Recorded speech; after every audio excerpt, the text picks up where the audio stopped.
বঞ্চিত পর্ষদ তুমি জবাব দাও, শিক্ষামন্ত্রী জবাব দাও, জবাব চাই, অতি দ্রুত ডেডলাইন চাই, অবিলম্বে। গত সরকারের সময় আমরা টেট নিয়ে যে দুর্নীতি দেখেছি, সেই দুর্নীতি যথেষ্ট ভ্রষ্টাচার দেখেছিল বিগত সরকারের সময়, কিন্তু সরকারের বর্তমানে পালাবদল করেছে। এই পালাবদল ঘটার পরে যারা টেট পরীক্ষার্থী ছিলেন তারা আবারও রাস্তায় নেমে রাজপথে নেবেন। তারা বলছেন এটাই যে সরকারের যখন পালাবদল হলো তখন তারা আবারও, যখন বিরোধী দলের নেতা শুভেন্দু অধিকারী ছিলেন তিনি যেমন বলেছিলেন যে টেট পরীক্ষার যারা পরীক্ষার্থী আছেন তারা আবার নির্ভয় পরীক্ষা দিতে পারেন, তাদের নিয়োগ আবারও হবে। কিন্তু সেই নিয়োগের দাবিতে আজও আজকে টেট পরীক্ষার্থী যারা আছেন তারা আজকে রাজপথে কার্যত শিয়ালদা থেকে তাদের মিছিল শুরু করেছেন এবং ধর্মতলা পর্যন্ত সেই মিছিল তারা সুশৃঙ্খলভাবে এগিয়ে নিয়ে যাওয়ার চেষ্টা করছেন এবং কার্যত প্রশাসনের গাইডলাইন মেনে সেই মিছিল শিয়ালদা থেকে শুরু করে ধর্মতলা পর্যন্ত এগিয়ে যাবে। আমি ছবিটা একবার তুলে ধরতে বলছি আমার চিত্র সাংবাদিককে। সেই মিছিলটা এগিয়ে আসছে বিভিন্ন টেট পরীক্ষার্থী যারা আছেন, যারা টেট পরীক্ষা দিয়ে ইন্টারভিউতে ডাক পেয়েছেন বা কেউ কেউ ইন্টারভিউ ডাক পাননি। এখানে দেখাই যাচ্ছে যে মার্কশিটটা দাদা, মার্কশিট সার্টিফিকেট নিয়ে তারা এখানে উপস্থিত হয়েছেন এবং তারা দাবি করছেন যে টেট পাস করার পরেও তারা কেন এখনো পর্যন্ত নিয়োগপত্র হাতে পাচ্ছেন না। এই দাবিতে তাদের দাবিগুলো কি কি রয়েছে? এই দাবিটা আমাদের পুরনো মানে নতুন নয়, অনেক পুরনো দাবি। আমরা 2022 প্রাথমিক টেট পাস করেছিলাম স্বচ্ছভাবে। এই তার OMR TET pass teacher eligibility certificate. আমাদের 13,421টা নাম মাত্র শূন্যপদ দেওয়া হয়েছিল বিগত সরকারের আমলে, দীর্ঘ আন্দোলনের পরে। এই 2024 421 অনেক কম সংখ্যা, কিন্তু এত পশ্চিমবঙ্গে স্কুল বন্ধ হয়ে যাচ্ছে, তো সেখানে শিক্ষকের দরকার আছে। তো সেটা আমার সেই জন্যই তো আমরা আজকে রাজপথে এসেছি। আমাদের নতুন সরকারকে আন্তরিকভাবে অভিনন্দন এবং শুভেচ্ছা জানাচ্ছি 22 স্টেটের পক্ষ থেকে। এবং মানবিকতার সঙ্গে এই দৃষ্টিটাও দেখতে বলছি যে পশ্চিমবঙ্গের প্রাথমিক শিক্ষাটা দীর্ঘ 15 বছর ধরে বঞ্চিত, অবহেলিত।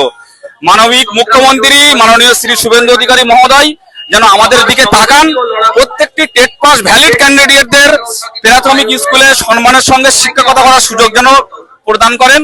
আমরাও দেশ গঠনের একজন ভূমিকা রাখতে চাই, সেই জন্যই আজকে রাজপথে এসেছি। যেমনটা শোনা যাচ্ছে এনাদের দাবি, যারা ভ্যালিড টেট পরীক্ষার্থী বা টেট চাকরি প্রার্থী আছেন, যারা সত্যি পরীক্ষা দিয়ে পাশ করেছিলেন, তাদের যাতে নিয়োগ করা যায় যত দ্রুত সম্ভব, যত শীঘ্র সম্ভব, সেই দাবি তারা আজকে রাজপথে। কিন্তু শুধু এই একটা দাবি নয়, দাবি আরো আছে, আরো দাবি আছেন যাতে কিনা তারা বলতে চাইছেন যত স্কুল বন্ধ হয়ে যাচ্ছে দীর্ঘদিন ধরে দেখা যাচ্ছে সরকারি স্কুলের যে বেহাল দশা, এই বেহাল দশা যে স্কুল বন্ধ হয়ে যাচ্ছে, সেই স্কুল যাতে বন্ধ না হয় তার জন্য দরকার চাকরি প্রার্থী। আমি আরেকটু কথা বলার চেষ্টা করবো যারা এখানে দীর্ঘ এই মিছিলে তারা চেষ্টা করবো যে আমাদেরকে আশ্বস্ত করেছিলেন। দিদি বলছি শুধুই তো নিয়োগ নয়, স্কুলেও তো স্কুলও বন্ধ হয়ে যাচ্ছে, এই নিয়ে কি বলবেন? হ্যাঁ, অবশ্যই স্কুলগুলো বন্ধ হচ্ছে, তার কারণ পর্যাপ্ত পরিমাণে শিক্ষকের অভাব।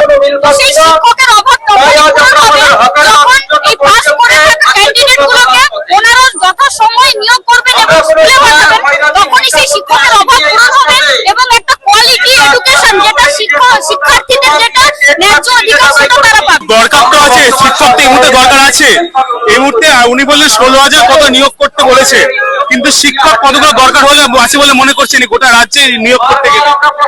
যদি সাধারণ জনগণ প্রত্যেকটা স্কুলে গিয়ে একটু ভিজিট করেন, তাহলে ওনারাই দেখতে পারবেন যে এক একটা স্কুলে এত স্টুডেন্ট, শিক্ষক সেখানে সেই জায়গায় আমাদের যারা পাস করে আছে তাদেরকে যদি যথাযথ সময় নিয়োগ করা যায়, তাহলে শিক্ষার্থীর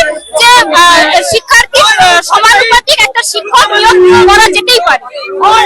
যেমনটাই দেখতে পাচ্ছেন যে এই বিপুল মিছিল এবং এই মিছিলে যেটা দেখা যাচ্ছে, দেখাতে বলবো এই মিছিলের যে দাবিটা উঠে আসছে, তারা বলছেন যে দীর্ঘদিন ধরে যে নিয়োগ প্রক্রিয়া আটকে রয়েছে, এই নিয়োগ প্রক্রিয়া আটকে থাকার জন্য যেমন স্কুলগুলো, সরকারি স্কুলগুলো বেহাল দশা তৈরি হয়েছে, তেমনি দীর্ঘদিন ধরে যারা যোগ্য টেট পরীক্ষার্থী যারা আছেন তারাও দীর্ঘদিন ধরে এই নিয়োগ প্রক্রিয়া থেকে বঞ্চিত।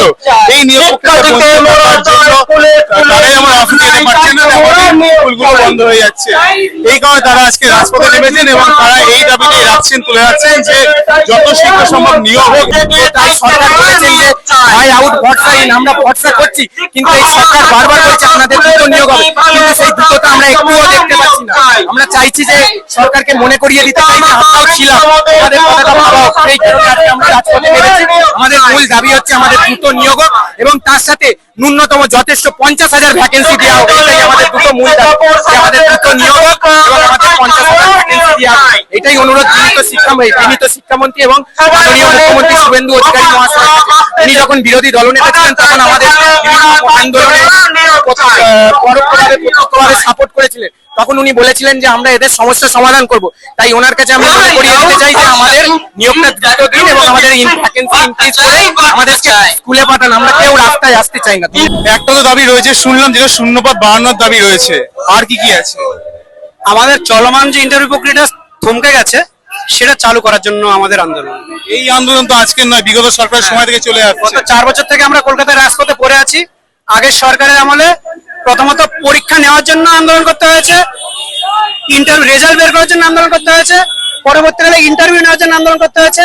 দীর্ঘ 4 বছর আন্দোলন করার পরে আগের সরকারের দমন পীড়ন, পুলিশি নির্যাতন সব ছাপিয়ে 13,421টা ভ্যাকেন্সি আমাদের জন্য বরাদ্দ হয়েছিল। 13,421টা ভ্যাকেন্সি কি যথেষ্ট? আপনার একদম যথেষ্ট না। আমাদের 60,000 ফর্ম ফিল আপ করেছে। আগের সরকার বলেছিল যে প্রায় 1 লক্ষ শূন্যপদ রয়েছে, বছরে 2বার নিয়োগ করব। এই সরকার তাই বলছে যে বছরে আমরা 2বার নিয়োগ করব। আজ থেকে ঠিক 1 বছর আগে 19 আগস্ট 2025 তখন আমাদের বিধানসভা অভিযান ছিল। সেদিনকার সরকার পুলিশ আমাদের আন্দোলন থামিয়ে দিয়ে আমাদের মেরে ধরে নির্যাতন করেছিল। তৎকালীন বিরোধী নেতা মাননীয় শুভেন্দু অধিকারী মহাশয়, আজকের উনি মুখ্যমন্ত্রী, উনি আমাদের আন্দোলনে আমাদের পাশে থেকে বলেছিলেন, দেখুন এখানে লেখা আছে যে আজকে যদি আমি বিধানসভায় থাকতাম তাহলে আমি 2022 সালের কথা শুনতাম, ওদের দাবিটা মেনে নিতাম। তো সরকার ক্ষমতায় 4 মাস হয়ে গেছে। শাসক দলের মুখ্যমন্ত্রীদের দূরের কথা, কোনো এমএলএ এমপি শাসক দলের আমাদের একটাও কথা বলেনি। আমরা প্রত্যেকটা এমএলএ এমপির কাছে ডেপুটেশন কপি দিয়েছি, আমাদের দাবি জানিয়েছি। কখনো শিক্ষামন্ত্রীর কাছে গেছি, শিক্ষামন্ত্রী একটাই কথা বলেছে, অতি দ্রুত। আমরা জানি না এই অতি দ্রুতটা কত সময়, অতি দ্রুতটা কত। আজকে 4 মাস হয়ে গেল, সবাইকে নিয়ে কথা বলছে, এসএসসি, প্রাইমারি, আপার প্রাইমারি, কিন্তু 2022 টেট যারা পাশ করেছে তাদের হয়ে কোনো কথা বলেনি। সেজন্য আমরা চাই মুখ্যমন্ত্রী মহাশয় আমাদের সঙ্গে দেখা করুন, আমাদের দাবিটা একটু শুনুন, আপনি আপনার বক্তব্যটুকু রাখুন। আমাদের নিয়োগটা দ্রুত হোক এবং আমাদের যে আগের সরকার যে 13,000 মাত্র 13,421টি ভ্যাকেন্সি দিয়েছে সেইটা যেন ইনক্রিজ করা হয়। এবং আপনারা নিশ্চয়ই দেখেছেন আমাদের রাজ্যের সরকারি প্রাইমারি স্কুলের কি বেহাল অবস্থা। সেখানে অনেক স্কুল আছে যেখানে একজন টিচার, কিন্তু বহু আইন মেনে অনেক কটাই হোর্ডিং আছে, অনেক স্লোগান লেখা রয়েছে তাতে, কিন্তু এখানে একটি স্লোগান লেখা রয়েছে, জিএফ বলে বিয়ে করো, সরকার বলে অপেক্ষা করো। কি বার্তা? বার্তা হচ্ছে জিএফ বিয়ের চাপ দিচ্ছে আর সরকার আমাদের চাকরি ইন্টারভিউ এখনো পেন্ডিং পড়ে রয়েছে। তাই সরকারের কাছে আমাদের অনুরোধ যে দ্রুত সেই পেন্ডিং ইন্টারভিউকে শুরু করা হোক এবং তার সাথে ভ্যাকেন্সি বৃদ্ধি করা হোক। আচ্ছা, এই যে সরকার, কোন সরকারকে তুমি নির্দেশ করছো? এই বর্তমান সরকার না বিগত সরকার? বিগত সরকার। তোমাদের কিন্তু এই আন্দোলন বিগত সরকারের সময় থেকে শুরু হয়েছে। এই আন্দোলন আমাদের বিগত সরকার থেকেই শুরু হয়েছে। ডিএলএড কেন বঞ্চিত, তুমি জবাব দাও। গোটা মিছিলে যে টেট প্রার্থী পরীক্ষার্থীরা রয়েছে, যারা চাকরি প্রার্থী, তাদের মধ্যে এখানে দেখা যাচ্ছে হাতে পদ্ম ফুল, আর একদিকে দুদিকে কাঁধে বৃদ্ধ মা আর বাবা। দাদা, কি বার্তা দিচ্ছেন এই নিয়ে? দেখুন, এই যে বাঁকটা হচ্ছে আমাদের দায়িত্ব, আমরা যেটা পূরণ করতে পারছি না সরকারের অব্যবস্থার কারণে। পূর্ববর্তী সরকারের কিছু ইচ্ছাকৃত জন্য আমরা এখনো নিয়োগটা পাইনি। আর এই যে বৃদ্ধ বাবা মা দেখছেন, এটা শুধু ভাববেন না যে বেকারদের বাবা মা, এটা সেই সমস্ত প্রাথমিক স্কুলে যে বাচ্চারা পাঠায়, শিক্ষক নেই, সেই বাবা মাদের হতাশার বাবা মা। তাদের প্রতীক হিসেবে সবার বাবা মা তো এখানে আসতে পারে না, তারাও এই আন্দোলনগুলোকে সাপোর্ট করে, কিন্তু কখনো দূরের জন্য তারা আসতে পারে না। তাদের প্রতীক হিসেবে আমরা তাদেরকে নিয়ে এসেছি, যে তাদেরও হতাশার কারণ। মূলত বর্তমানে পদ্মফুলের সরকার এখানে এসেছে, বিজেপি সরকার। তো সেই সরকারের কাছে এখন এই চাবিকাঠিটা আছে, যেটা আমাদের ইন্টারভিউ হাফ হয়ে স্থগিত হয়ে গেছিল। এইবার সেই ইন্টারভিউটা 102 দিন গেছে, তারপর সেই এই যে ব্যাপারটা যেন এবার শুরু করা হয়, কারণ এইটা যে মৌলিক অধিকার, শিশুরা বঞ্চিত হচ্ছে, একটা বেকার যুবক সম্প্রদায় বঞ্চিত হচ্ছে। শুধু বঞ্চিত নয়, যাদের এই যে 40 বা 45-এর মধ্যে যাদের বয়স, তারাও এরকম অনেক ক্যান্ডিডেট আমাদের সাথে আছে। রাজপথে এসেছে, কিছুজন আসতে পারেনি কিছু কারণে। তো তখন এইটা আমাদের দাবি যে এই দ্রুত এই নিয়োগ প্রক্রিয়া চালু করলে তা মৌলিকভাবে ও সমাজের সার্বিক কল্যাণে সহায়তা করবে। এই যে শিকল দিয়ে বাঁধা, কিন্তু চাবিটা কোথায়?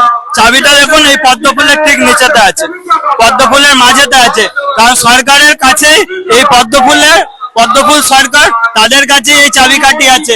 এটা তো কোনো প্রাইভেটাইজেশন নয়, গভর্নমেন্টের নিয়োগ গভর্নমেন্টই করবে, তাই চাবিকাঠি এটা প্রতীকী পদ্মফুল হিসেবে আমরা বর্তমান সরকারের কাছে যে দাবি জানাচ্ছি, তাদের কাছে এই চাবিকাঠি আছে, তারা যেন এই চাবিকাঠিটা খুলে এই আমাদের মুক্ত করেন। শুধু আমাদের নয়, যে সমস্ত বাবা মারা এতদিন আশা করে আছে তাদের চিন্তা মুক্তি হোক, আর যে সমস্ত বাচ্চারা এতদিন সরকারের কাছে বিনা শিক্ষকে পড়াশোনা করেছে তারাও একটা স্বস্তির শিক্ষা পাক। তো যেমনটাই বোঝা যাচ্ছে এই মুহূর্তে যে এই বিস্তর টেট যে পরীক্ষা 22-23, মানে একটা সময় ছিল যে সময় চাকরির পরীক্ষা মানে যাতে প্রকাশ করে কতগুলি ভ্যাকেন্সি আছে, সেই ভ্যাকেন্সি প্রকাশের জন্য, তারপরে পরীক্ষা হওয়ার জন্য আন্দোলন, এবং পরীক্ষা হওয়ার পরে রেজাল্টের জন্য আন্দোলন, রেজাল্ট বেরোনোর পর নিয়োগপত্র হাতে পাওয়ার জন্য আন্দোলন।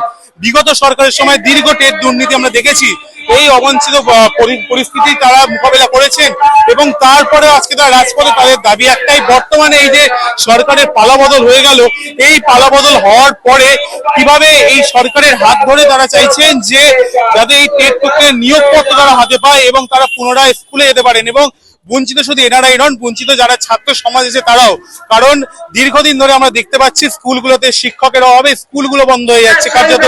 এই দুর্নীতি এবং এই দুর্নীতির পরে এই শিক্ষা সমাজকে আবারও তুলে ধরার চেষ্টা, এই যে টেট পরীক্ষার যারা পরীক্ষার্থী আছেন, যারা নিয়োগপত্র আশায় বসে আছেন, তারা এই দাবিটাই রাখছেন যত শীঘ্র সম্ভব তারা নিয়োগ প্রক্রিয়া যাতে সম্পন্ন করা হয়, এবং যে পরিসংখ্যা দিয়ে 16,000 থেকে বাড়িয়ে 50,000 করা যায় সেদিকেও আছে তাদের লক্ষ্য। কারণ এই যে ক্ষুদ্র সংখ্যক শিক্ষক, এই ক্ষুদ্র সংখ্যক শিক্ষক দিয়ে এই গোটা পশ্চিমবঙ্গের শিক্ষা ব্যবস্থাকে সামাল দেওয়া কার্যত একরকম ভাবে দুষ্কর বলা চলে। সেই দুষ্কর পরিস্থিতি যাতে সামাল দেওয়া যায় তার জন্য আজকে তারা রাজপথে। ক্যামেরা নীলাঞ্জনের সাথে আমি অনিন্দ, এই বেলা বাংলা, কলকাতা।